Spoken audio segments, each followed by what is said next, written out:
ತಿಪ್ಪೆಯ ಜಾಗದಲ್ಲಿ ಅಂಗಡಿಯನ್ನ ಇಟ್ಟಿದ್ದ ಅನ್ನೋ ಕಾರಣಕ್ಕೆ ಮಾರಾಮಾರಿಯಾಗಿದೆ. ಸುಮಾರು 2 ಗುಂಪುಗಳ ನಡುವೆ ಹೊಡೆದಾಟ ಆಗಿದ್ದು ಹಲವರಿಗೆ ಗಾಯ ಆಗಿದೆ.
ರಾಯಚೂರಿನ ಸಿರವಾರ ತಾಲೂಕಿನ ಕಲ್ಲೂರು ಅನ್ನೋ ಗ್ರಾಮದಲ್ಲಿ ನಡೆದಿರೋ ಘಟನೆ.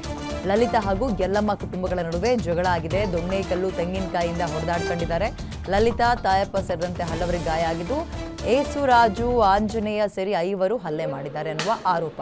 ತೆಂಗಿನಕಾಯಿ ಅಂಗಡಿಯನ್ನ ಹಾಕೊಂಡಿದ್ರಂತೆ ಲಲಿತಾ ಮತ್ತು ರಾಜಪ್ಪ ಅನ್ನೋ ದಂಪತಿ. ಅಂಗಡಿ ನಡೆಸ್ತಾ ಇದ್ದಿದ್ದಕ್ಕೆ ಯಲ್ಲಮ್ಮ ಅನ್ನೋರಿಗೆ ತಕರಾರು ತೆಗೆದಿದ್ದಾರೆ. ಹಿಂದೆ ಕೂಡ ಜಗಳ ಆಗಿ ಪೊಲೀಸ್ ಸ್ಟೇಷನ್ಗೆ ಹೋಗಿದ್ರು, ದೂರು ಪ್ರತಿದೂರು ಆಗಿತ್ತು. ಈಗ ಮತ್ತೆ ತಿಪ್ಪೆ ಜಾಗಕ್ಕಾಗಿ ಕುಟುಂಬಗಳ ನಡುವೆ ಗಲಾಟೆ ಆಗಿದೆ.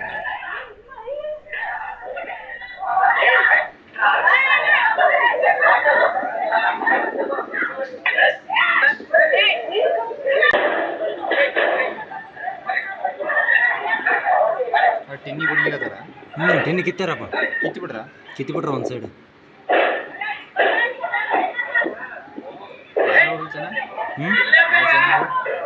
ನಮ್ಮವರಪ್ಪ ಬೇರೆ ಮಂದಿನ ಕರ್ಕೊಂಬಂದಾರ, ಅಂದ್ರೆ ಬೇರೆ ಜನ ಕರ್ಕೊಂಬಂದಾರ.